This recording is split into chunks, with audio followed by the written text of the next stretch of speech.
Alrighty, guys. Cyclone Alfred's caused a bit of a disruptance where I'm down at Eleanor. So if the recording sounds a bit disjointed, just in this section here, just give us some slack. We're trying to work through some technical difficulties, but Yeah. apparently everything's going to be back to normal by hopefully next round, which is a bit frustrating for us. But yeah, what can you do? So when we were just talking before, Gary, we just mentioned about the hamstrings, all the boys, and how can we mitigate that and reduce, especially for our younger audience. We just started talking about Alex Johnson and his Achilles rupture and his return. Graham, a fellow Rabbitoh, not Campbell Graham, Cam Murray, apologies. Cam Murray, his fellow Rabbitoh teammate, ruptured his Achilles. But Yeah. last week we sort of talked about forwards versus backs and their rehabilitation, their return to play. Alex Johnson is an outside back. He's older. He's like early 30s, probably 33-ish. What's his sort of return to play being a winger? Like he relies on speed. He relies on change of direction. He relies on explosive power. Is that going to affect him in his return? What do you think? Yeah, great question. Well, the backs versus forwards kind of thing, if it, forwards would probably actually just the bigger the forward, the more weight you're going to be putting through your Achilles and your feet. So I guess that impact of running will probably be more through the forwards. In saying that, in the backs though, backs run a lot further, so they probably make more run meters compared to a forward. The one thing I want to say about the Achilles is that the Achilles it's one of the, well, I think it's the strongest tendon in the human body, so it can absorb a lot of load. So to rupture your Achilles is quite a substantial injury. So I think with Alex Johnston, like, he'll be a little bit apprehensive probably first round. Like he won't, because it's such a big injury, and then because he's done such a comprehensive rehab program, I'm sure when he gets back, like, he'll be a little bit apprehensive, but like he'll be okay. Like he'll be able to run. He'll probably be as quick as he was before, probably just a touch slower, but age does that to you as well. But that type of thing, I think it'll be I'd be keen to keep like an eye on him, see how he goes. Yep. Interesting. That's good insight. Yeah, so obviously we got Paseka who did his Achilles, and he's a big boy. So that's why I asked the question. Obviously, he's more argy bargy or grunt, doesn't necessarily need the power. Where Alex Johnson, without that, he's pretty much going to be out of the league, unfortunately. What about Jerome Hughes? You mentioned his metacastle, is that right? It was a metacarpal, yeah, so in the hand. Carpal, sorry. Yeah.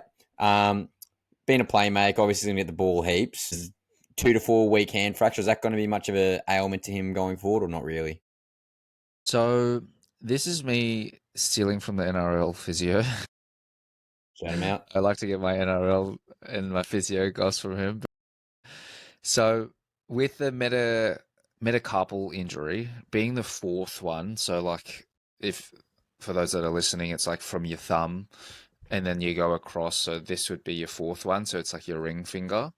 That one is notoriously, it's like your fastest return to sport. So it's not that much of a like a injury. Like you can recover very quickly from it. So I think it's like 4 to 6 weeks, or like even sooner. I think around that 4 weeks for Jerome. So it would be a pretty easy return. And when he gets back, it shouldn't impact him too much, unless he gets like, that direct blow to his hand, like unless he gets stood on, unless like a big bopper Payne Haas like steps on his hand, So, like like, I think. fending someone, is that going to do much in terms of coming back? Like, let's say in the first 6, 7 weeks of return to play, him fending and having that hand strength, is that going to impact him or not really? No, he'll be pretty good. He'll be pretty good. It'll be all like pretty much healed, and he'll be fine passing and palming and doing those simple things. Yep. Interesting. Okay. Well, I think that's most of the injuries, and again, there was a fair few this week. Again, the hamstring, it's kind of the common theme of this season so far. But yeah, thanks for the insight, Gary, as always. And again, guys, if you have any of your players or you got any injuries yourself, chuck them on through, and I'm sure Gazzy's all ears and will be willing to help out. That's for sure. Yeah, love it. Love it. Send it through. Alrighty, so a lot of news around the ground, guys. Gaz, so let's just get straight into it. So Sydney Roosters prepare for their Titans clash, and again, we're Titans members, so we're going to be a little bit biased here. But the big boys from the Bondi Beach, they've got some boys coming back. They've got Lindsay Collins and Nat Butcher returning. That's going to be huge for them, as well as potential scare for Spencer Lenu coming back as well. So that's just news to report for the Roosters. Some big news for the Roosters is the Daly Cherry Evans saga that has just happened.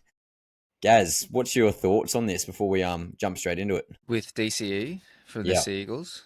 Yeah, yeah, it's going to be huge. I wonder, I don't know, I haven't really kept up, but from what I've heard, what he's at the end of the year leaving the Seagulls, gone. Yep, gone.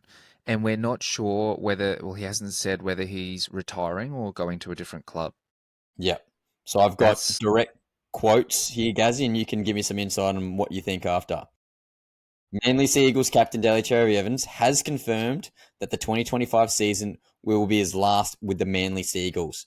Despite a live TV offer, this happened live on NRL on Fox for a 2-year, $1.5 million extension. Cherry Evans stated and quoted, "This will be my last year at Manly." Okay, wow, huge. He what said a that statement. live on television. Yeah. Yeah, Yeah, so all this wow. happened on NRL 360, not NRL on Fox, NRL 360, Yeah. which is Yeah. crazy. It seems like he's made up his mind, hey.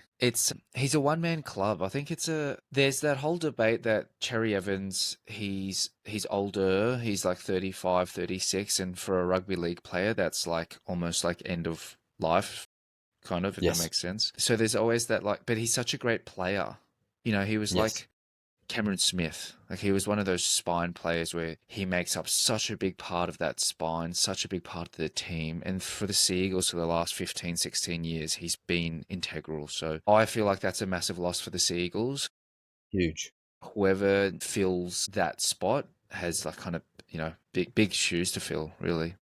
Yeah, I'm not too sure about their young fellas coming through. Apparently, there's a halfback down the younger grades, but again, coming straight into first grade, don't know if that's going to be a viable option.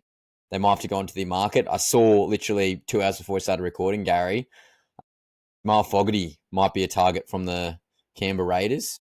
And that'd be a great one-for-one fit because sort of Canberra's sort of looking to transition potentially from Fogs. So yeah, that'd be a great one-for-one replacement. I think it'd suit that style really well. But Yep. back to some of the quotes that I was finding online. He sort of made the decision back in December. So he's been sitting on this and it's been real hush-hush in terms of the media coverage. But essentially, Cherry Evans was looking for a 2-year extension. The Manly boss wasn't going to give it to him because he was essentially playing the market, as you do as a owner slash salary cap sort of person. If Mm. no one else is going to give him 2 years, why should we? We sort of got a bit of leverage there. So we sort of said, F you. I don't like that. And you mentioned before, Gary, he's a one club man. He's been there for 15 plus years. He's a club legend. Was about to sign with the Titans a couple of years or a few years ago now, but was going to sign with the Titans. He backflipped to come back to Yep. Manly. The Famously. Queensland was hating him. I hated him for a bit. And then all of a sudden he went back into the Origin arena, went back into the Australian arena and sort of won everyone's hearts back. And he's such a hard guy to hate, really. Yeah. Yep. Yeah, he's a great player and a very great bloke too. So it's like, I'm sure someone, if he continues to play, I think someone will bid for him. Someone's going to take him. Like, he's a great asset to any team. So much experience as well, like, so hopefully any Titans listening, any head honchos, can you please sign him? Please pick him up. I'll do his physio. I'll do his rehab. I know he's getting old, but I'll look after him. Good man, Gaz. There's like two sort of clubs rumored at the moment, and Titans unfortunately is not one of them. Well, actually, technically there was three. Titans sort of were murmured, but we'll see with JC and Brimo being there. But DC actually was a Redcliffe boy, so he did play for like the juniors for the Dolphins Yep. down there in Redcliffe. You've obviously got the Roosters; they're big power brokers in 2026. They have plenty of cap space to be splurging. So again, you might want to go to Bondi again. They might get Joey Manu back. That could be a gun team next year. Oh, I'm in a winning situation. But yeah, I guess time really tell. But this is just evolving also quickly. And when we get more information next week, obviously we'll talk a bit more depth. But again, not much has really been discussed. And Cherry Evans has quoted that he's not going to really make a decision until later on. So right. yeah, time will tell, I guess. Hmm. Yeah, moving on. So the Penny Panthers named their replacement for Cleary. So a young fella actually is being named. I think his name has pronounced as Tolu. Sorry if I pronounced that wrong, but yeah, he's a young fella in the junior grades. Yeah, surprisingly, not Brad Snyder's not there.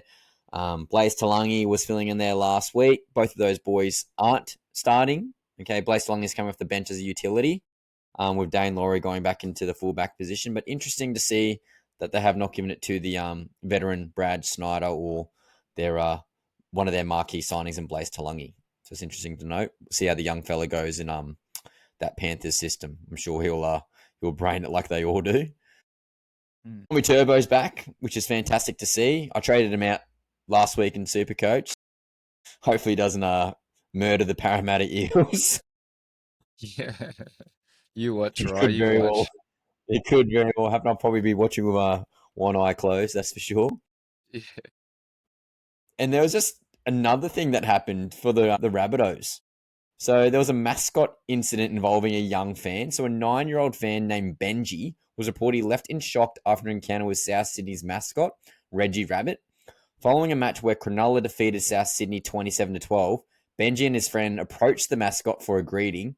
Instead, Reggie Rabbit allegedly pushed Benji near the face, causing the child to step back before being cautioned by a security guard. The family has contacted South Sydney and the NRL, both of which are investigating the incident, according to news.com. And to follow up on this, this is probably 36 hours old now. Charlie Galcio, the 81-year-old man behind the South Sydney Rabbitohs mascot, Reggie the Rabbit, has apologised for the incident involving the 9-year-old fan Benji. And he is quoted saying that my actions were wrong and I shouldn't have pushed Benji or any child, according to news.com. What do you Wow. reckon, Gaz? So many questions there, Rye. So many questions. 81-year-old man behind this mascot, Reggie the Rabbit. That's wild, bro. That is very wild. And then what's Charlie doing pushing over little kids? They just Interesting. Benji Buzz. So I wonder if like is it was he employed by South Sydney Rabbitohs like Yeah, to be a he's an mascot? employee. Yeah, he's an employee. He's been doing it forever. Wow. So this employee's just like, oh, Cronulla fans, little Cronulla kids, like let's push them all over. Yeah, But bopped. yeah, That's no, wild, man. that is very wild. And I think those off-field incidents, like the kids are there to enjoy the game. It's like being a mascot, like kids just naturally, like to gravitate towards a mascot, whether it's like a photo or something. So I think this Charlie, yeah, Poor kid, hopefully, eh? yeah, the poor kid. Poor Benji. Should just embrace the Benji Marshall step and just bit of Neo and just dodge the bullet there. Yeah. But anyway, hopefully that's all sorted out and the cranky boomer can get on with his life. And this one's a bit more concerning. So obviously that was a bit of a laugh off with the young kid. The league's really now proactive about their concussion protocols. So obviously you get a head knock Mm. like Nathan Cleary, for example. For a Cat 1, you've got your immediate 11-day standout. But this is an interesting story too, guys. Concern over a CTE in former players. Andrew Crow has spoken about how her husband Trevor's battle with dementia attributed to repetitive head injuries from his rugby career. Trevor, a former St. George player and Newcastle Rugby League chairman, now requires intensive care due to aggressive behaviour and deteriorating health. Andrew is urging the NRL to acknowledge and support families dealing with chronic traumatic encephalopathy, the CTE. I might have to correct me there, Gazzy. Dementia. Yeah. What's your thoughts on the CTE concerns with former rugby league players? You got it there, right? Well done, well done. So chronic traumatic encephalopathy, so that's Oh, good one. CTE. It so it's a tough one to say. Yeah, bloody hell. So in the research, it has shown to be there is links or like associations between that and let's say dementia or like Alzheimer's. Like there is more and more research coming out that shows that association. So that is why in the AFL, in the NRL, in the NFL, so like all those major codes, that is why a lot of this, the concussion protocols have taken effect.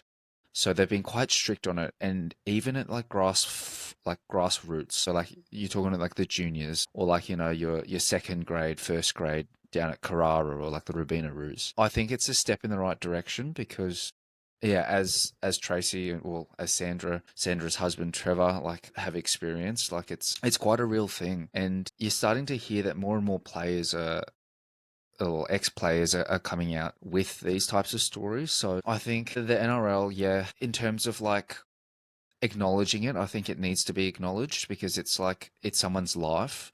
You know, someone's given 15, 20 years of their life playing footy. And really like footy players, it's entertainment. It's their it's their job. So like any job, you should be covered. So that you're just talking really I guess we delve into that like work cover type situation. Like, are you covered by the NRL or like who's looking after players' health, that type of thing? Yeah. Yeah, good insight there, Gaz. Yeah, bit upsetting, obviously, because obviously these guys put their body in the line for us for entertainment. Obviously, they love the game, but end of the day, they're providing a service for us. So hopefully the NRL can support all former players and current players regarding the CTE and any concerns moving forward. So yeah, on to a bit lighter news. So looking at SuperCoach this week, Gazzy, Nice. Let's go. Love it. some absolute standouts, and I'm really hoping you were having some of these players. Gary, do you have Ruben Garrick? Yes or no? Yes, sir. I do have Yes, Ruben. boy, let's go. So big Ruben Garrick with no Tommy Turbo there. He scored 157 Supercoach points. So if you did not have Ruben Nice. Garrick in your team, guess what? You were not going to go up the ratings because there's a lot of people out there who yeah got burnt by that. He scored 4 tries on the weekend, which is absolutely wild. Yeah. Gary, the next player, do you have Payne Haas? No, I do not have Payne Haas, but I've traded him in this week. Good So boy. yeah. So he dominated as well. I think he got like over 105 points just in base and power. So that's no attacking stats. That means no line breaks or try assist or the try he scored. That's literally just him offloading, tackling, running. That's just insane. So he's got 140 points. Insane. Adam Reynolds, as we talked about with DCE, these older players are aging like fine wine, and it's good to see Reno after a bit of an injury riddled 2 season with the Broncos. He's sort of come back into good form early on. Anyway, he's got 120 points, and Jaden Campbell, someone I'm looking at for Supercoach, not this week but next. He's getting so much ball. He's got 117. Obviously, we've been talking about Keeney, we've been talking about Brimo, we've been talking about JC, but it's quite clear that the Titans is JC's team. Yeah. Yeah, he was looking so good against the Knights. Like, you know, you and I went to the game on Saturday, well, last Saturday, and it was really great to see Jaden Campbell getting a lot of ball. Like, JC getting the ball. His kicking game has improved over the last 2 weeks, which has been fantastic. And even his kind of that duality between him and Brimo, like, they're working well together. So, yeah, I hope that improves. Or I hope that keeps getting better and better because it's bloody awesome. Yeah, it'll be interesting about Keeney at the back now with young De Groot. Definitely not on Keeney's level just yet, but from the one game we saw last year, he's definitely got some speed to burn. Moving on, we got CNK or Charles Nickel Clockstead. He got 115 points. He's been under the pump too. Like you've got Tuapiki and RTS or Tuivasa-Sheck vying for that fullback position. Both of those players just formally named are playing on the wing. So injury to CNK or lack of form will result him probably shifting. But I tell you what, CNK pretty much said to him, "Stuff you guys. This is my jersey," and he ran like 300 plus meters. This is a CNK of about 2 years ago when he was absolutely dominating when the Warriors went into that preliminary final with Sean Johnson. Yeah. Yeah, it's great to see CNK back. And I tell you what, if CNK can not necessarily do that every week, but he's doing that every 3 to 4 games, or like, sorry, 3 out of 4 games he's doing that. I'll tell you what, the Warriors are going to be a tough out and potentially a bit of a bolter for that top 8 position. And finally, we got Nico Hines. So at 115 points, if you faded it on Cleary, Nico Hines was your man. And I tell you what, I faded Cleary at the start of the year, and I'm absolutely laughing in regards to Supercoach. What about you guys? Damn. Damn. Yeah, well, I'm crying because I don't know if I told you, but I captained him Cleary, Yes. Captain Cleary, and Cleary coming off the head knock, two points. So I got 4 points. brother. Nice 4 points. So yeah, I think I feel like a lot of people are going to hop onto Hines. Like he's probably the next best pick out of the seven. But I'm going to have to use and burn a boost this week. Oh, you're trading at Cleary. Okay, interesting. Yeah, Okay, it's his yeah, I time. reckon in a couple of weeks, Cleary's going to drop a bit of price, and yeah, going to scoot on in there and pick him up for cheap. Alrighty, well that's the Super Coach players of the week, and we'll get to our awards later for the best Super Coach player. But moving on to our next segment, it's a bit of a fan favorite, but I've sort of changed a little bit. So we've got obviously the Cap and Fact featuring ChatGPT. We go through the results and we go through the next round predictions, but I've also like to include a bit of an analysis from each game and include the post-match highlights or analysis from the players and coaches. So I sort of intertwined two segments into one to sort of kill two birds with one stone. So, Cap of Fact featuring ChatGPT, reviewing the round 3 predictions and match analysis. So, the first game of the round was the Melbourne Storm versus the Penrith Panthers. Holy shit, what a game.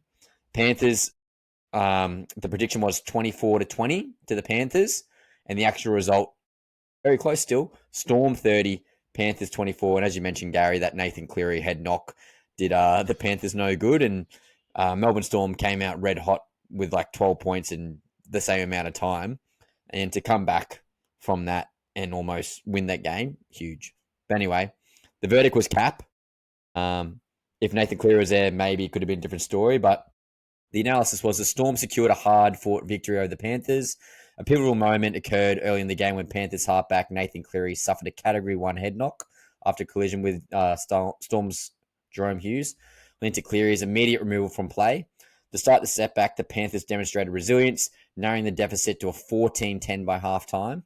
However, Melbourne's consistency and a late try from Ryan Papenhuyzen, my boy, sealed their victory.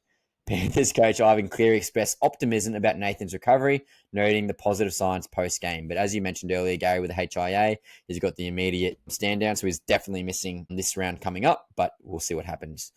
But Ivan Cleary, the coach, stated that Nathan remembers the incident and showed positive signs post-game. We're optimistic about his recovery, according to news.com. And Craig Bellamy, the Storm coach, stated that we started strong but showed inconsistency. Complacency is something we need to address moving forward. And that was from Fox Sports News. What do you reckon about that one, Gary? Yeah, massive talking points there because that was the grand final rematch from Huge. last year. A lot of people have been kind of very looking keenly on that match. Yes, I totally agree with you. It's like if Nathan Cleary could stay healthy and didn't have that head knock, that would have been a closer game. Panthers potentially could have gotten up. The Storm were very good as they usually are. So I think if Cleary's healthy and it could be, I can see it going to like a grand final, like again, like Penrith Panthers and Melbourne Storm just at this rate. So let's kind of see how it goes. Yeah, and again, obviously Cleary went out, which is monumental for the Panthers, but again, there was a couple of injuries for the Melbourne Storm in that game. We had Nick Meaney's broken jaw, and we also had Grant Anderson going off majority of the game with his it was like almost an MCL sprain, but he managed to come back on the field, which is awesome. Mm.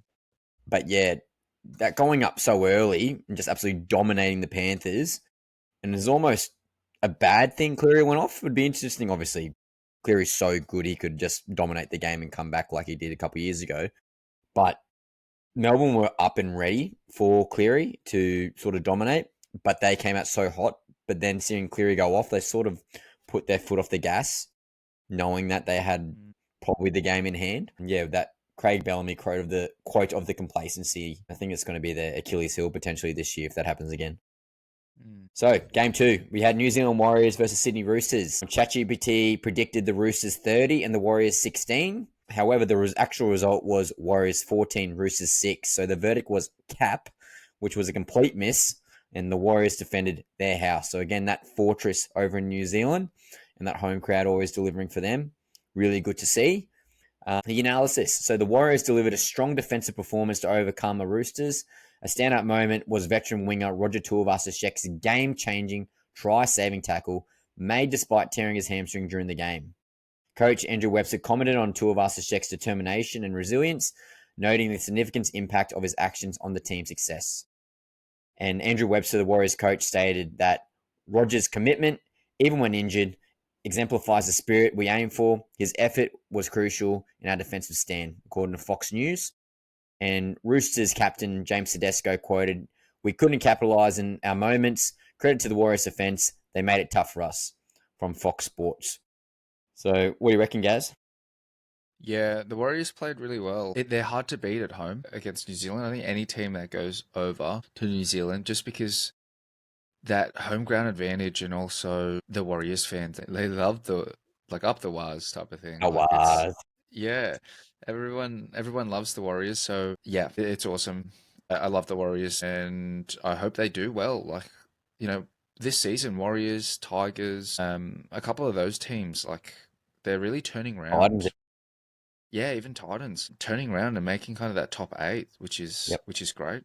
And we want a bit of transparency about the league because as a fan, you can go into any sort of game and thinking you can win, and that's what we want. We don't want teams getting absolutely demolished. Hopefully, Parramatta Eels with the new signing of Dylan Walker today. I forgot to mention that one. Dylan Walker got signed with Parramatta Eels. Oh, I think great. it's going to be absolutely huge for them. Yeah, Warriors released him today as well. Sort of switched my brain there. But I think the comment of RTS, imagine just absolutely tearing your hamstring. So again, he's out for 8 weeks, up to 8 weeks, which is wild. But Mm, tears his hamstring, gets back up, chases the guy down, and tackles him and saves the try. Like that's unreal. he's pretty much walking on one leg, but that is amazing. He probably went from a grade 1 tear to a grade 3, but hey, it's worth Yeah, his physio's hurting, the medical staff are really hurting. it. But yeah, up the was. So the next game we had the local derby for Queensland. It was the Brisbane Broncos versus the North Queensland Cowboys. The prediction was the Broncos 28 and the Cowboys 18. I tell you what, ChatGPT, you were pretty bloody close. The actual result was 26-16. So you're 2 points off either side. So well done, ChatGPT. Wow. You're pretty much spot on there. The analysis for the game: the Broncos continued their impressive form with a victory over the Cowboys. Payne Haas delivered a standout performance, earning the Carl Webb medal. However, fullback Reece Walsh faced scrutiny for a shoulder charge on Cowboys winger Murray Talangi, resulting in a $3,000 fine. Despite this incident, Broncos coach Michael Maguire praised Walsh's defensive contributions and expressed confidence in his ability to overcome the current form slump, according to news.com. And Brisbane coach Michael Maguire quoted that Reece Walsh's defense effort was solid, but we need to address the shoulder charge incident. I'm confident he will bounce back. And Broncos forward Payne Haas quoted saying that earning the Carl Webb medal is an honour, but it's a team effort. We're building momentum, and we need to keep this up. What's your insight, Gazzy, on this game? I didn't actually catch this game, right? But what happened with Reece Walsh? So it sounds like he head high or like they So hijacked him. essentially, the Cowboys spread the ball out to the left wing where Murray Talangi was after a scrum play. Well done to the Cowboys going to the corner. Murray Talangi goes for the dive in the corner, and Reece Walsh sort of, again, you got a wrap, but he sort of just tucked his shoulder in and just boom, straight into Murray Talangi. Straight up shoulder charge. You Yeah, can't be doing that. yeah, But again, the scrutiny there was that he should have probably got suspended. Again, you can't shoulder charge. no, straight But contact to yeah, the head. yeah, And did he get essentially. sent off or like Oh, sin binned? nope, No, nope, interesting. no. So it's And like, he just got a $3,000 fine. So he didn't get sin binned, yeah, didn't get a suspension, and he got a $3,000 fine, which is not yeah. really too much. So again, Well, got that it quite reminds me of, right. remember Billy Slater when he went Yep, kind of for the ball, that kind of yep, tackle? yep. It's Very understandable much. for a fullback, hey, but like you're trying to save a try, but it's like, yeah, I guess player safety as well, like with high contact and things. But yeah, Especially imagine the force and power those boys are coming in when they're in a vulnerable position. But it's also awesome to see in lighter news, obviously, Big Payne Haas, well deserved. Again, we talked about his monumental SuperCoach performance, getting 140 points, but getting that Carl Webb medal, as he quoted, is an honour and a privilege. mm, And Carl Webb, for the younger demographic out there, absolute enforcer for Queensland. Go look up Carl Webb highlights. Back in the day, he in the side of his side of his head, he chucked a big Q symbol when he played for Queensland. Yeah, his patriotism and vigor for the Queensland team was always going to be there. But obviously, he was an enforcer for both the Broncos and the Cowboys. So yeah, that's cool that the local derby paid homage to Carl Webb and his late passing last year. So the next game, we got Cronulla Sharks versus the South Sydney Rabbitohs. The prediction was Rabbitohs 26, the Sharkies 24, and the actual result was 27 to the Sharks and the Rabbitohs 12. So the verdict was cap. Had the close game right, but completely backed the wrong team. Analysis, the Sharks showcase a varied and potent attack, making them difficult to defend against. Ronaldo Milutalo delivered an exceptional performance, while Nico Hines displayed confidence and danger on the field. South struggled throughout the match, facing their first loss of the season, according to the Daily Telegraph. And the post-match insights from coach Craig Fitzgibbon for the Sharks. Our attacking diversity was key today. The Hines-Trindle combination is growing stronger, and it's exciting to watch, according to National Rugby League. And Wayne Bennett, the Rabbitohs coach, quoted that we faced challenges today, but players like Jai Gray and Humphreys stepped up. We need to regroup and focus on our next game, from the Daily Telegraph. What do you reckon, Gaz? Nice. It sounds like Humphreys is really performing and doing really well for the Rabbits. So yeah, before this season, I had no idea who Humphreys was. So it's like a new name, which is exciting. Do you Keep know it where he came fresh. from? Whereabouts?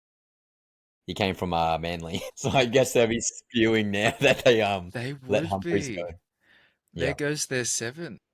Yeah, so he played there a couple of times last year when DC was there for Origin, and on SuperCoach he got like 100 points twice. Like he absolutely brained it, and then obviously didn't get re-signed. So yeah, big loss. But yeah, Kicking themselves. mate, the Sharkies again. What is it? 4 years in a row now. They're just absolutely braining it in the regular season.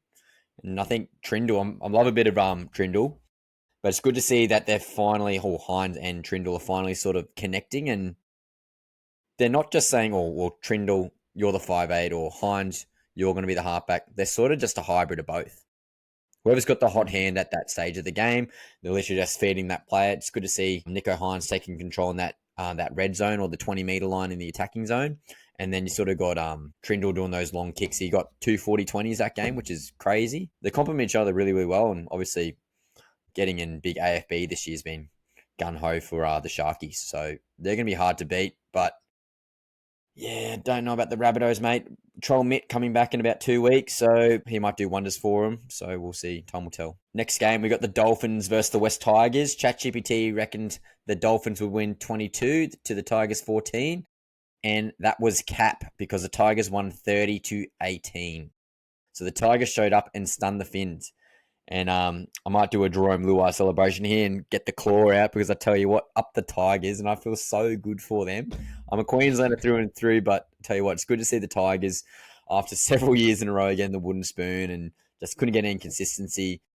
It's good to see this new influx of players coming in who have got a winning culture, but the analysis from ChatGPT reckons the Tigers' willingness to grind led to their victory, with Api Coruscant playing a pivotal role. The Dolphins showed competitiveness, but were unable to overcome the Tigers' resilience. A Tigers hooker, Api Coruscant, quoted that we knew it would be a tough game, but our determination saw us through. The boys dug deep, and it paid off. And the Dolphins coach, Mr. Wolf, said our competitiveness is evident, but we need to maintain consistency throughout the match to secure the win. What do you reckon about the Tigers-Dolphins game, Gaz? Yeah, well, with the Dolphins and West Tigers, just with the Dolphins not having a great start this year, like that was a game to kind of see where they would both sit. And West Tigers killing it first 3 rounds. What are they? I think 2 from 3. They've only lost to 1. So it's like I can't see Dolphins. Well, I feel like Dolphins are going to be very difficult for them to climb back up the ladder. You know, their next couple of games, hopefully they'll need to win a couple to gain that confidence back in. Then West Tigers, they're just getting, I feel like they're only just getting started. 100%. They're going to be pretty good. So yeah, we'll see with that. They've only had, 2 games with their actual spine intact. So I think Buller's only, as we said in the preseason, Buller's only going to be better with better players around him and more experience. You got a gun in Api Coruscant, who's finally got some guys he can actually trust and rely with, and especially having better forwards there this year with Terrell May, that's helping his game tremendously. And I think it's the pedigree of Jerome Luai and that confidence that he brings to the team. Yes, he was signed there as the marquee player. Yes, he was signed there as a halfback but he's more than willing to let go of some of the control of the game to Lockie Galvin. I think Lockie Galvin's taken that with two hands, and that's only helping him grow in confidence as well. So the team is just on fire. Not to mention their two wingers in Jarrell Skelton, being huge and monumental for them on the wing, but also Taruva from the Panthers. He's been absolutely fantastic. And again, he's a great clubman. The boys always get around him. It's always good to see when he scores a try. Everyone's absolutely yahooing around him. And I think that connection with Luai is obviously paying dividends. What do you reckon? Yeah. Yeah, 100%. Yeah, like getting around, like, yeah, 100%. Yeah, It's perfect. Spot on, right? that's right. Gold Coast Titans versus the Newcastle Knights. The prediction was from ChatGPT 20-18, which was correct, but the Titans absolutely flogged the Knights. So ChatGPT, well done. Congratulations. You got one right and you backed the boys. Good job. So the analysis, the Titans delivered a dominant performance against the Knights. Jaden Campbell excelled, surpassing scoring expectations, whereas Bradman Best's 90 points on SuperCoach was a rare highlight for the Knights. The post-match analysis, so Desi Hasler quoted that Jaden's performance was outstanding. A game plan was executed well, and the team's cohesion is improving each week. And Adam O'Brien, the Knights coach, quoted that we need to address our inconsistencies. While there were individual positives, our collective efforts must improve. Gaz, where to start? Yes, this was the game that I was most looking forward to, and it was a great game. Like being live there,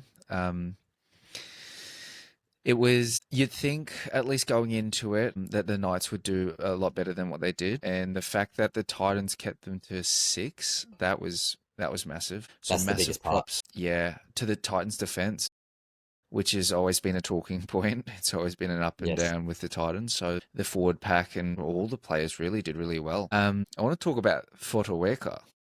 Yeah, big Big Moe. Moe. He had a great game. Like what? I forget who he tackled, but tackled like a great tackle. Yeah, it was one of the highlights of the game. I think it was their back rower Cant. Yeah. Yeah, their new back rower. But yeah, it got absolutely whacked. Go onto NRL.com and go watch the highlight or go into Bone TikTok, wherever. rattling. Yeah, bone rattling.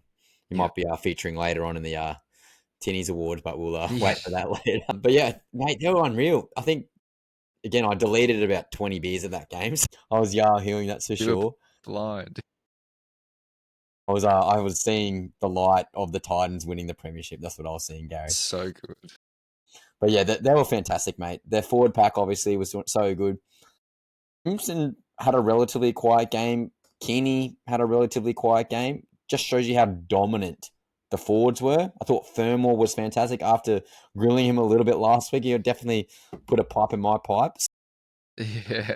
Good to see Fermor having a great game. As you said, Fodderwake has been great. Tino obviously is getting his legs back underneath him, but he was very solid. Yeah, the boys are just fantastic. Yeah. They worked cohesively as well.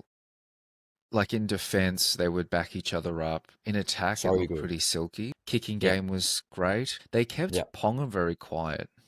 You know, Ponga would Mate, get the ball, Ponga was maybe my make like 3 or 4 meters.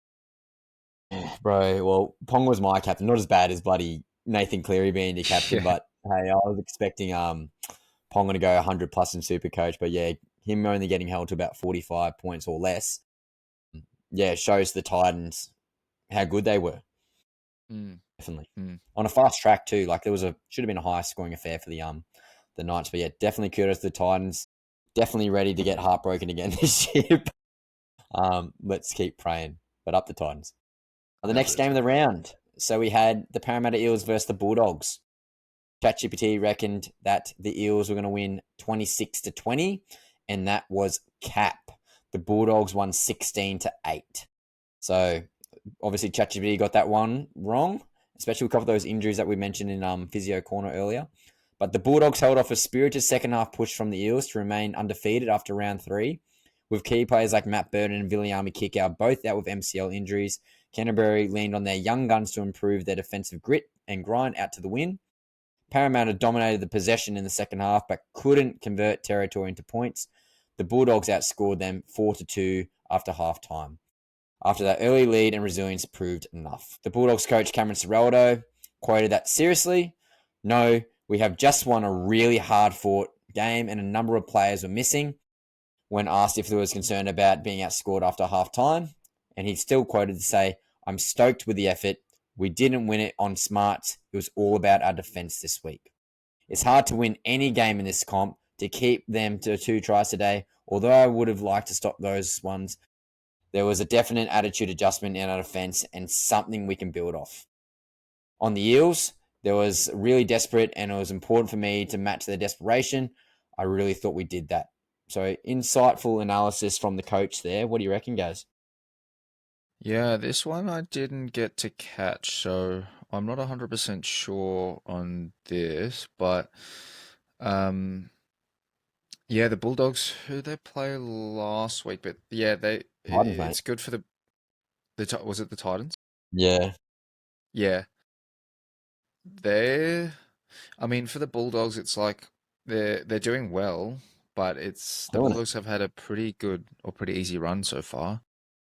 You know, Titans, Eels. Not sure who they've got next, but yeah, Bulldogs are on fire at the start of the season. Eels fans, they will be hurting a little bit with the Eels. Yeah, I'm not sure what's going on there with the Eels, but something's not working. Yeah. Well, as I mentioned in the analysis there, Jack Lomax probably should have got a shout out. He ran over like 300 meters. I think he did 30 hit ups or something, which is ridiculous to see. And it's good to see him sort of in more of a roaming role. He needs the ball Mm, more. Obviously, it's good to see Iongi, the young fellow, having a crack at fullback.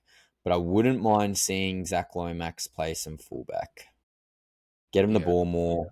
We'll see what happens there.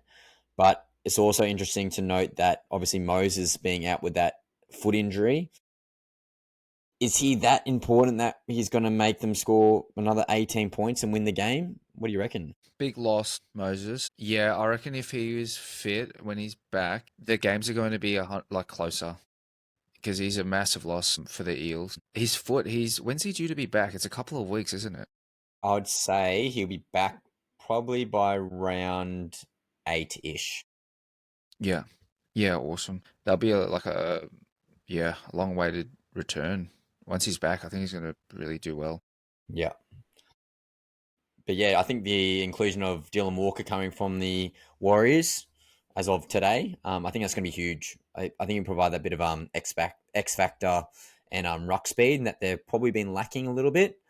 Uh, yeah, and I think him with Dylan Walker, and then obviously that puts pressure off Dylan Brown. So I think it'll be a bit of a snowball effect, and hopefully they can be a bit more competitive again. We talked about that transparency in the league this year, and let's hope that actually is a thing. Moving on, we have the Manly Sea Eagles versus the Canberra Raiders with a Trebojevic less team.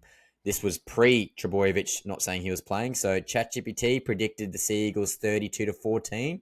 And guess what? ChatGPT was correct. So that was facts. Sea Eagles 40, Raiders 12. Manly blew them off the park as expected. Well, that's pretty arrogant, ChatGPT. The Sea Eagles delivered a commanding performance to a winger, Ruben Garrick, scoring 4 tries, showcasing exceptional speed and finishing skills. The Raiders struggled to contain Manly's dynamic attack and were unable to recover from an early onslaught from Stats Insider.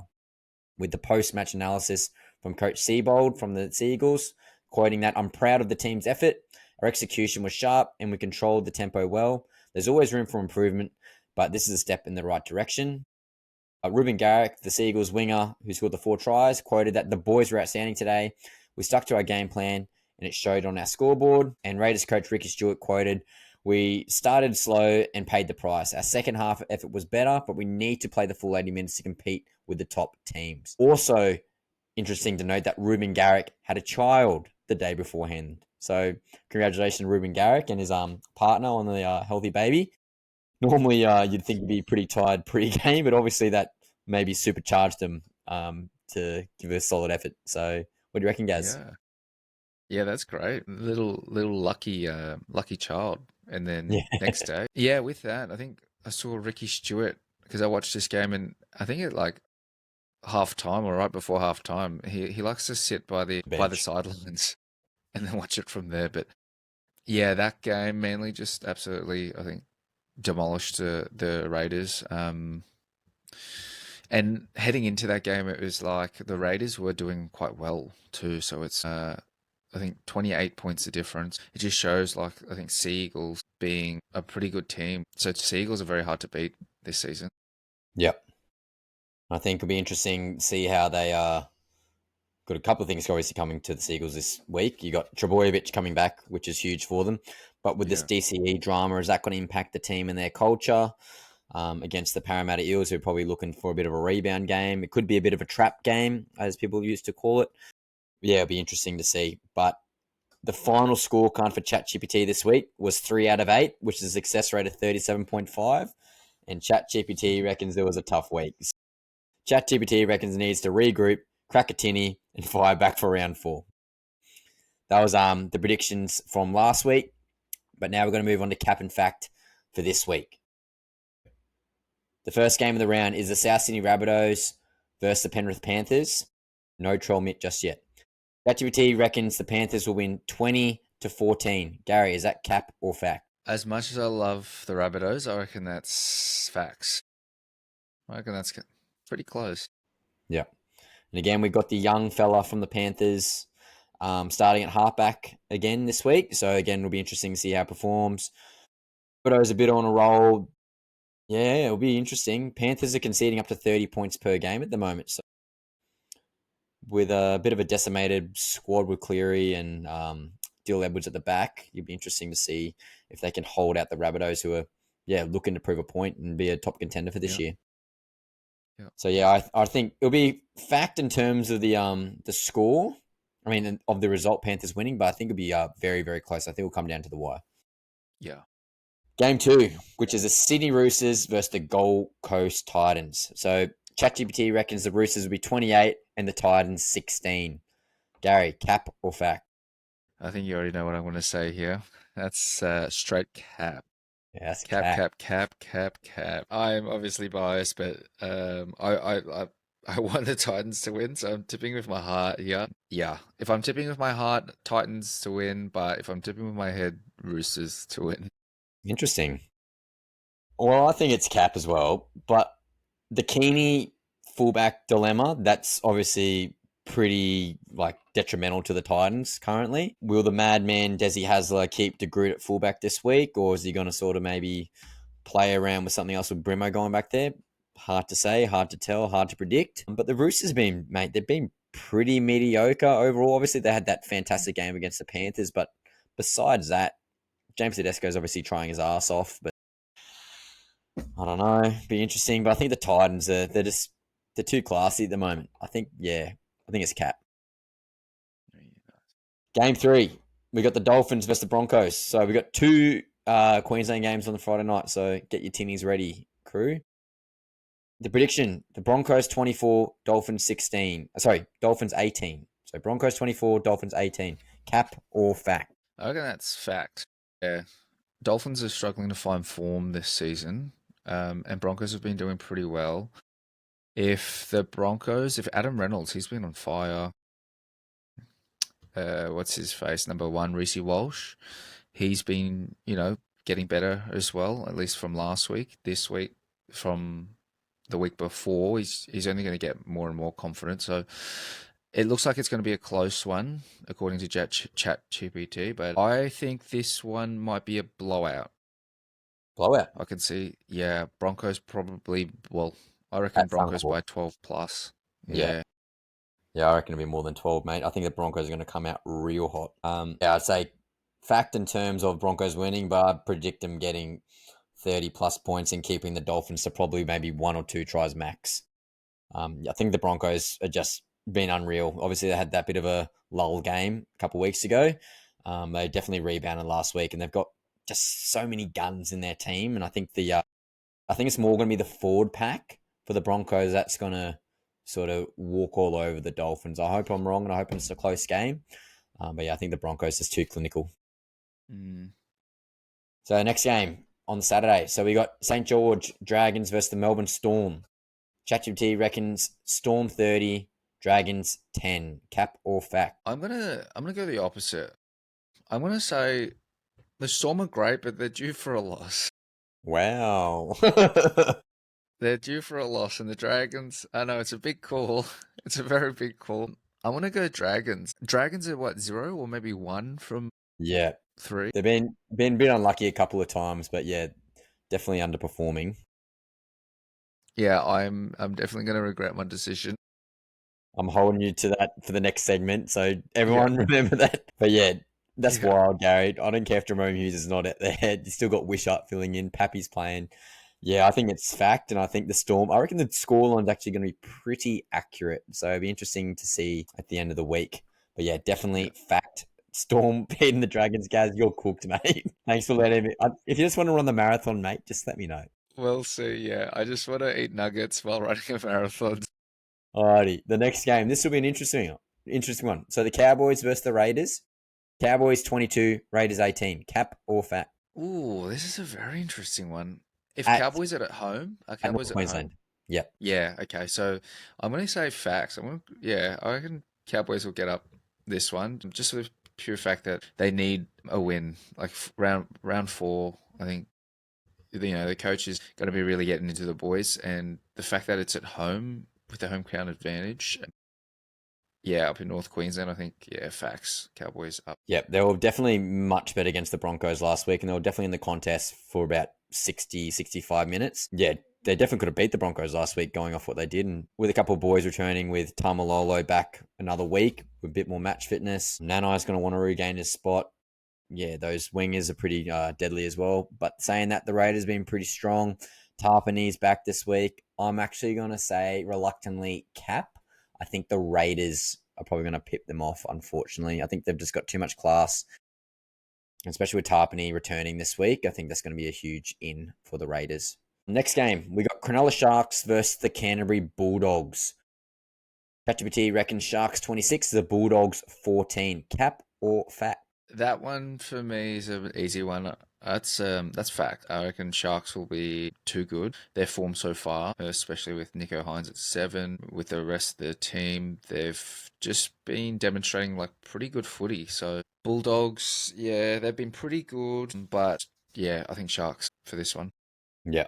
I say facts too, Gazzy, and I think it'll be probably a similar scoreline. Obviously, the Doggies have been priding themselves on their defence this year, but I just don't think they can score enough points without Birdo and without Kickow. This puts a lot of pressure on Sexton, and I think, yeah, the Sharkies' defence is probably going to take away the timing for Sexton to use that kick. So I think, yeah, going off that, Sharkies definitely going to be winning this game. So that's facts. I also want to give a shout out to Will Kennedy. Sort of gave him a bit of a res up in the off season in our podcast, Gazzy, and I think he's been fantastic in the start of the year. Had a lot of pressure from not only the media but players coming through to retain that fullback spot, and I think he's done wonders. If he can hold this form to the end of the year, it's definitely going to put the Sharks in that top tier contention to make the grand final. Next game, we got the Manly Seagulls versus the Parramatta Eels. ChatGPT reckons Seagulls 28 versus the Eels 8 versus the Eels 20 points. So Seagulls 28, Eels 20 points. Cap or fact? That's facts for me.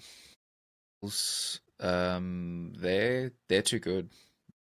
Eels at the moment, they're a bit lacking. I reckon, yes, Eagles by at least 10. Yeah, I'll say fact too, Gazzy. I think, yeah, especially with Turbo back, DCE is want to prove to everyone that he's still there and wanting to win a championship for Manly in his last year. I think, yeah, definitely facts. I think they're going to come out real hot, and I kind of think it's going to be a bit of an onslaught as well. I think it's probably going to be 40 to like 10, to be honest. I think, yeah, Manly's attack this year has been absolutely on fire, and they're absolute pleasure to watch with their attacking flair with their outside backs. And don't forget big Homoli Olakawatu. If you haven't seen his big hit on the Matty John show, do yourself a favour and watch that So against Leon. And the last game of the round, the West Tigers versus New Zealand Warriors.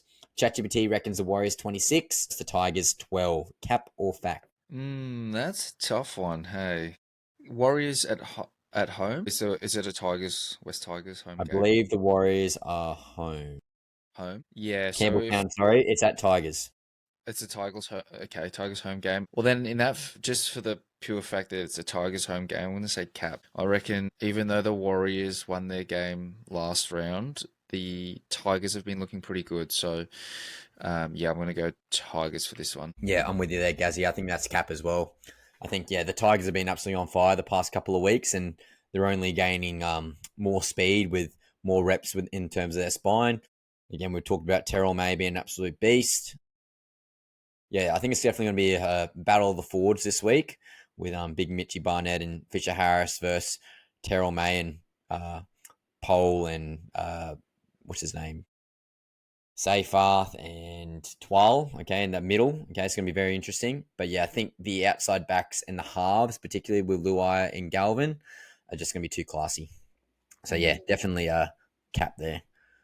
So that was that round, and it's interesting to see there, Gazzy. Just give me a moment to pop up the old table. So we got the match predictions. We got Rabbitohs they're losing to the Panthers by 6.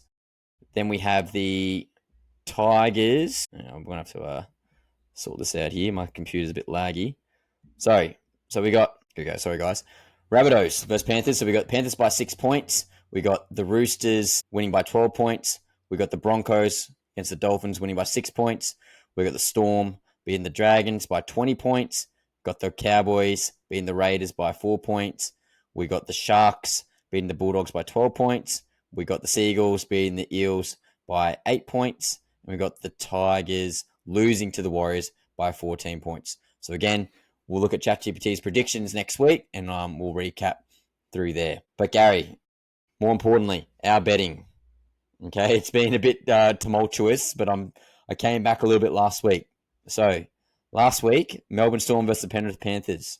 We both bet on the Storm, and we're both correct.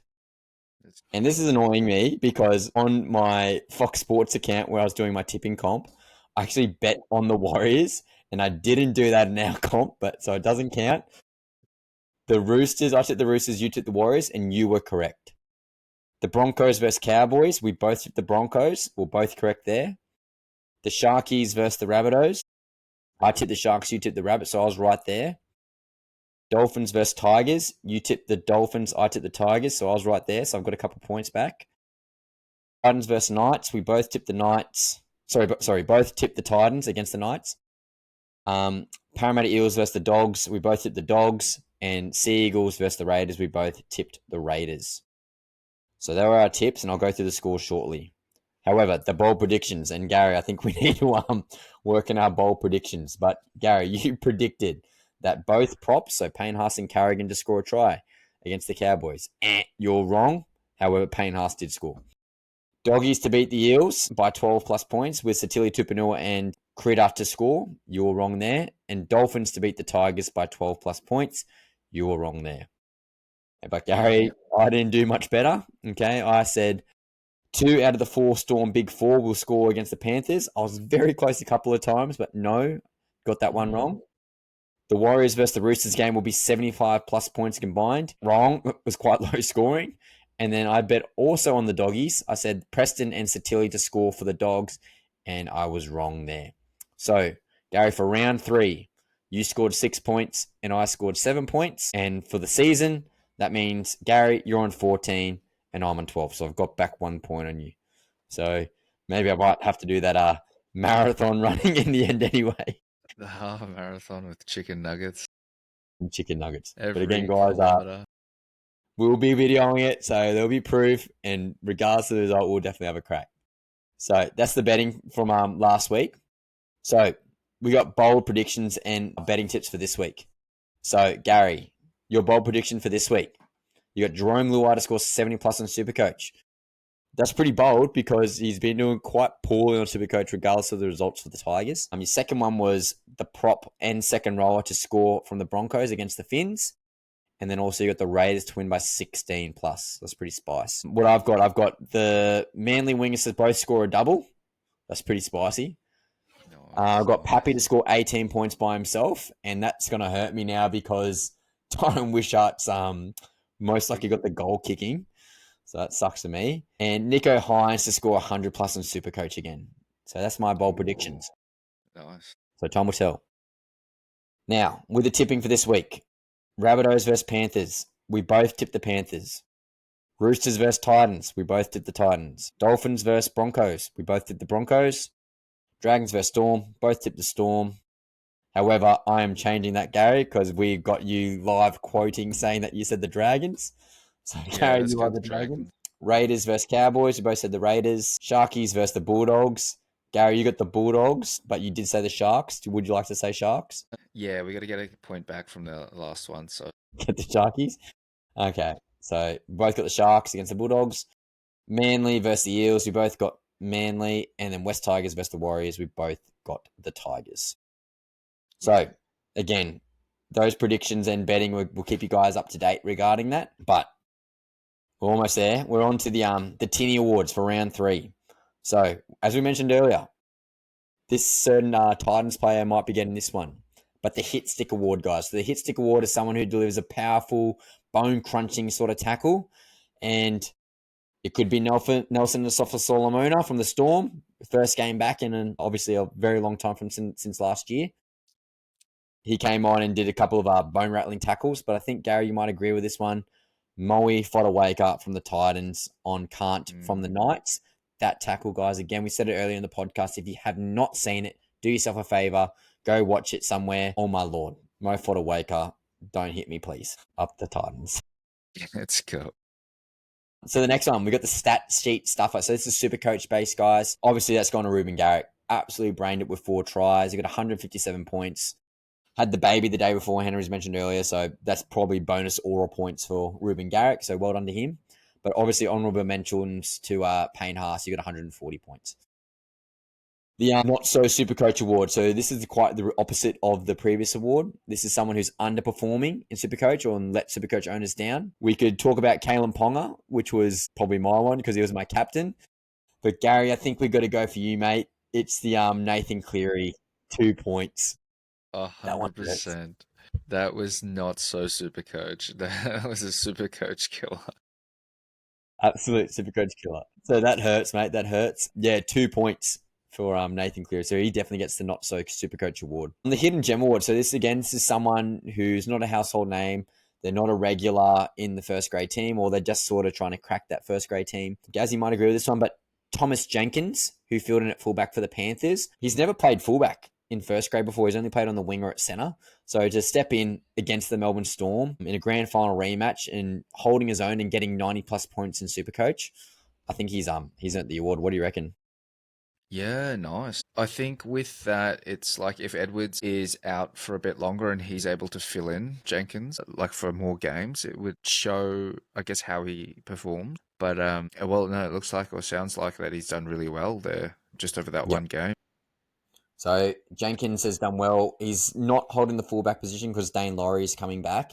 However, he's kicked out Casey McLean. So Casey McLean's been dropped, and Jenkins has earned that right at centre. So obviously that performance last week has helped him heaps. Gary, as I'm about to get up to the last couple of awards, just make sure you get your super coach up ready for me, mate, to tell the audience your ranking because I'm about to brag about mine. Oh no, Okay. I don't think anyone wants to know my one. So the bloke who needs a tinny. Again, we could talk about a couple of players. We could talk about Reece Walsh doing a couple of brain farts again. We could talk about a couple of teams underperforming. Uh, but I think Nathan Cleary needs a tinny. I think after getting concussed, he really wanted to prove himself in that game. But yeah, that early exit with that HIA probably warrants a Mm, early tinny for Nathan Cleary. I think you might need a carton, Yeah, Charlie. definitely. And the Golden Tinny Award, again, doesn't necessarily mean you have to be the most scoring points in Supercoach, but it's more of an outstanding performance. Again, it's the eye test award. You look at the player in that certain game and how do they perform. And I think Gary, I think it's obvious. It's Payne Haas. He absolutely killed it, and he's only getting better. I think Paddy Carrigan is helping him out heaps at front row, and I think having Ben Hunt there this year as well, an experienced half, giving better ball, mate, it's killing it. He's got 140 points, 200 plus run meters, 30 tackles. You got 105 in base and power for Supercoach.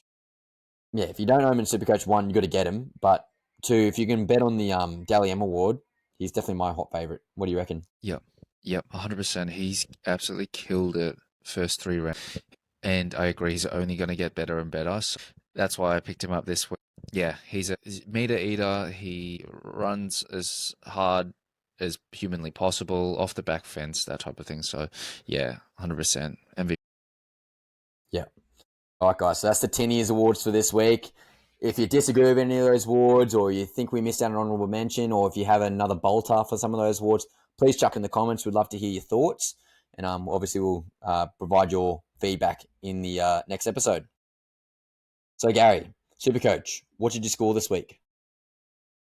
All right, I just had a quick look at SuperCoach, and it is not looking great. I scored 900 round 3. Ouchie out, If you go to your ranking, Mister Nathan Gary, Clear. what was your ranking? What's your new ranking? Let's have a look. New ranking for the year. Let's see. How do we get to that? So, why are you sorting that out, Gaz? I got 1,230 points. Yes, I'm a No. SuperCoach genius. My ranking of all of Australia, and I'm gonna brag a little bit because I'm a bit emotional with my trades and I'm doing quite well. I'm 4,206 in Australia currently, so I'm Wow. pretty happy with my trades. Going off what I did last year, I'm probably gonna run out of trades by about round 24. But hey, go hard or Yeah. go home. What are No. you ranking, Gary? So I'm ranking 58,000, Yeah, on the climb. and in Queensland 14,700. Take that. And then I don't know about you, Rye, but do you have a season? Is it the Gold Coast Titans rank? Yes, yes. Yeah, I'm 1,230. I am What are you on that one? 79. You're 79. No, Yep. I'm that's hoping awesome. I'm going to have a good score this week. My projection for this week is 1,236. So I'm No, pretty happy. Have you made any trades this week, Gazzy? I have. I made two. So one was PAYNE. So I traded in PAYNE, and the other one was. Let me have a look. The other one was I traded out Watson for Alamotti from the Panthers. Oh, nice. It's a bit of a pod play. He's like 4% owned or something. So that's yeah, Yeah. I like that. He's going to make a fair bit of money too. Are you going to boost this week or no boost? I'm thinking of boosting because I've looped out. So Payne Haas has gone into my flex position, Interesting. and then Tom Starling, he's been doing well. So Yes, very I've much. looped him into hooker, and then some Connor Watson. Yep. Okay. Interesting. I like that. But yeah, I'm thinking of using a boost actually. Yeah, I don't know, right? This Nathan Cleary, really, I think you got to hold him, this mate. Sag. If you started Yeah, with him, you got to hold him. I see. I'm thinking about the trade. I don't know if it's going to be a rage trade, but the trade Cleary at least picking up Sharkies, Nico Hart. True. Yeah, it's a pretty good trade, mate. Like I wouldn't hate that, but if you didn't have Cleary at the start of the season, I definitely wouldn't be trading him in. But if you had Cleary to start, I definitely would be holding just because you wouldn't lose money on him. But if Yeah, you were okay. trading him in, you would be. So for this week, I'm just going complete cash grabs. I'm boosting for the second week in a row. And again, I think you got to be aggressive at the start, trying to get that cash early to get those guns in as soon as you can. Mm, But I had to make two trades regardless because I had Zach Hosking who had that injury. He's out 4 to 6 weeks. So I got Matty Nicholson in. So it's a 1-for-1 for Canberra. He's starting at second row for Canberra Raiders now for Hosking. And I'm saving about 200K there, which then allowed me to go from Iongi from the Eels to get Clint Gutherson. So that's a $400,000 difference in price. But Gutherson's got a negative 48 break even, which he's projected to make like 100,000 in cash. So wow. No. I've got a plan to get Gutho for 2 weeks, 2 to 3 weeks. He'll probably go up to about maybe 800, 850,000, which then will allow me to go Gutho to Troll Mitt. That's my plan. Yep. On to Troll Mitt and then his Yep. return. Yep. Yeah, Yep. nice. I think That's my that's a plan. great plan. And then I boosted because I had to get rid of RTS because of his hamstring injury. So I've gone RTS to Tuapolotu. So Gutherson's been diming him on that left wing, and Tuapolotu's got a negative break even of 54. So if Gutho has a good game, he's probably going to get Tuapolotu more ball, which means he's going to make more cash. And then I'll probably go Tuapolotu, get him for like 2 to 3 weeks. He'll probably cap out at like maybe 750 grand. I'll downgrade him, and then I'll look to go get Dave for feeder up in second row. Yeah. That's my plan. Well, you'd love my prediction, right? Then Well, I reckon Dragons will beat Storm. Hopefully, True. bring Well, those prices up. in that regard, I'll take that. I'll take the SuperCoach over the Tippins. How much cash you got left in the bank, Gazzy? I have Oh wow, 1,000 after this week's trade. nice. Yeah, so I started with 245 this week, 245,000, and I've only got 45k left. So yeah, I definitely need to make some cash generation. But all my boys around the park, yeah, they're still making heaps of money for me. So we'll probably next week or the week after we'll go through our teams again, Gaz, and we'll probably go through a bit more of a detailed breakdown after all the players settle into their roles and positions. Yeah. Yeah, but guys, if you got any trade suggestions or you guys are making some interesting trades or we've made some boneheaded trades, please, again, in the comments, let us know. We'd love to hear you guys and your feedback. And if Gary's making some smart trades, please let him know he probably needs a bit of confidence after Nathan Cleary's HIA last week. Oh, please, please, I need it. I need all the help I can. All right, Gary. So it is the last segment of our show today. It's the wrap up. It's the fan engagement. So I've been banging on that. I've been better with my short form videos. They're doing pretty well in regards to what I think as well, anyway. But a couple of younger boys, Ryder Abel on TikTok, he's asking you a couple of questions, Gazzy. So he said, "Hey Gaz, Love what it. is your Dally M medal prediction for this year?" Yeah, awesome question, Ryder. Thank you for writing. Fortunately, I don't have the Tiki Toki, so this is a great platform to do it on. Daily M predictions. I am thinking someone from the Storm. Like Storm have been a great team last year, and then this year looking as well. Jerome Hughes. He'll be up there again. If Storm make it to the final, which they most likely wouldn't, you're looking at your spine. So Jerome Hughes being one of. It's hard for the first 3 rounds, but I reckon Payne Haas is up there as well. He's been doing really well, Payne Haas.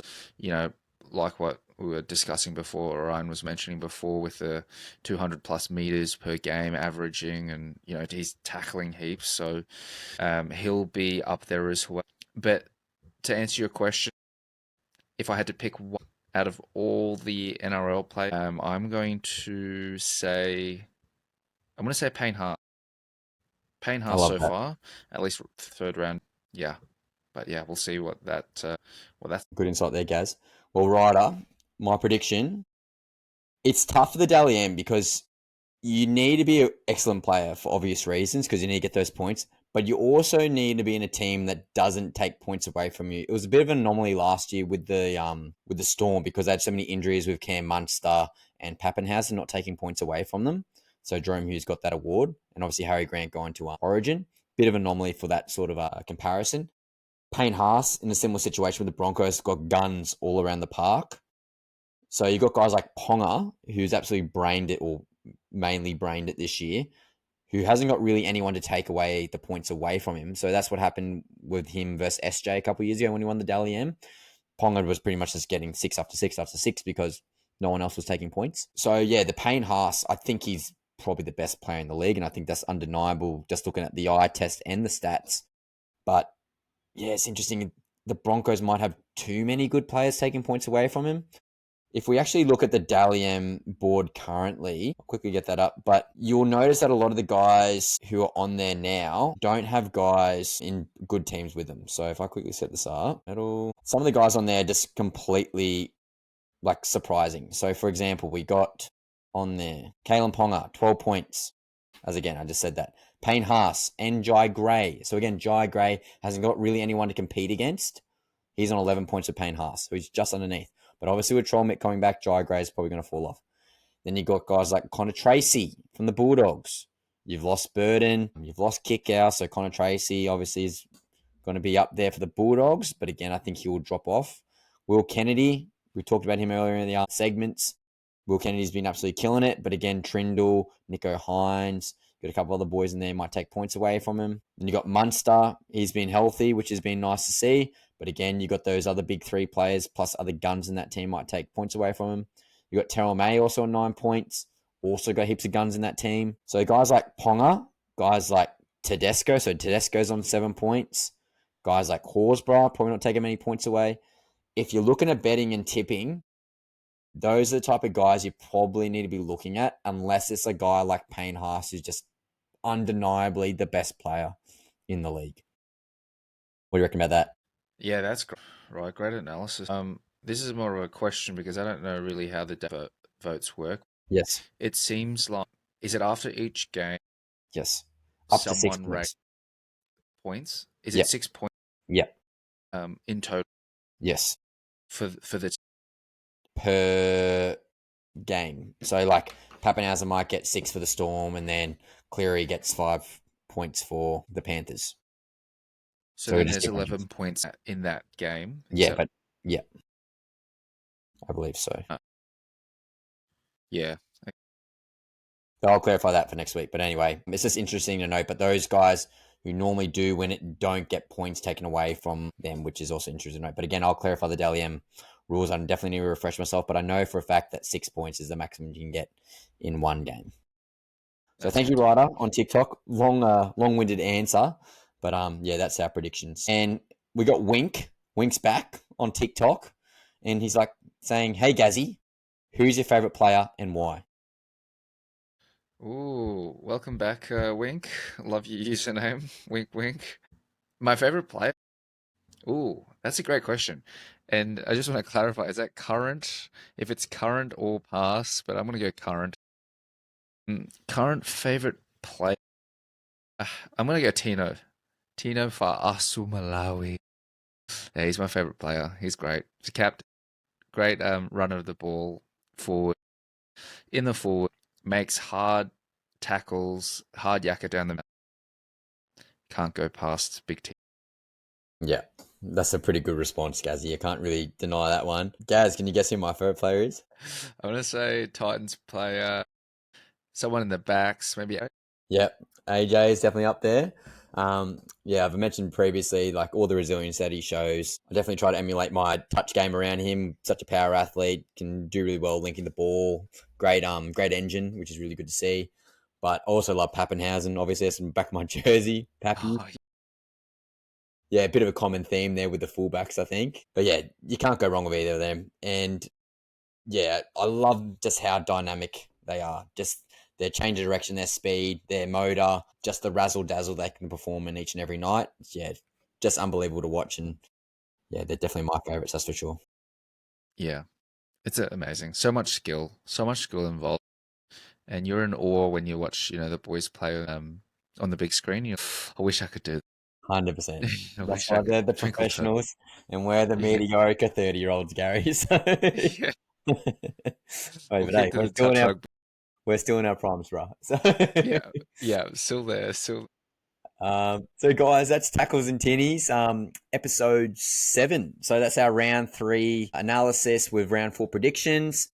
So guys, it's been awesome getting your feedback and comments. You guys are viewing on all streams, looking at our Apple Podcast, Spotify, YouTube. You guys are all watching them. It's great to see you guys commenting on Instagram and YouTube shorts, but more importantly, TikTok's been popping off. So again, guys, wherever you like to watch it, comment, like it, subscribe it, tell your mates, get the algorithm going. Because guys, everyone says it. It doesn't matter what Porter podcast or YouTube you watch. You guys looking at our podcast or vodcast, depending on what way you want to watch it, certainly helps the algorithm get us seen. So the more you guys can get us seen, the more we can do and produce at a higher level. So again, more you comment, the more you watch it, the more you tell your mates, it's going to benefit us, and then in turn, it will benefit you. We're going to plan the next couple of weeks to get a couple of our mates on who have promised me at Touch Footy that they're going to come and help us out. So that'll be an interesting insight. So until then, any last words, Gaz? No, I just can't wait for it because a couple of the boys from Touch Footy, it's going to be great. It's going to be exciting, entertaining podcast. Yeah, Let's 100%. stay tuned. Stay tuned. All right, guys, enjoy your week. Enjoy the footy. Enjoy the Friday night game, especially. Thanks, guys.